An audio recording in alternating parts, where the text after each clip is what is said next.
Hello friends, today we will learn how you can back up your WordPress before updates.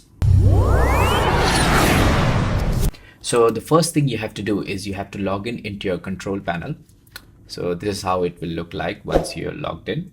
Then you have to scroll down to backup and restore. Click on it. Then you have to choose what you want to backup. So I usually do files as well as database. Click on both of them and click on create backup. The moment you click on create backup, it will start backing up your whole WordPress files as well as database. Obviously, all the backups are queued, and then once it's done, you will be updated via email that your backup is ready. Once your backup is complete, you will see this status here, and then you can download your backup files by just clicking on the download button, and all of your backup will be downloaded as a zip file.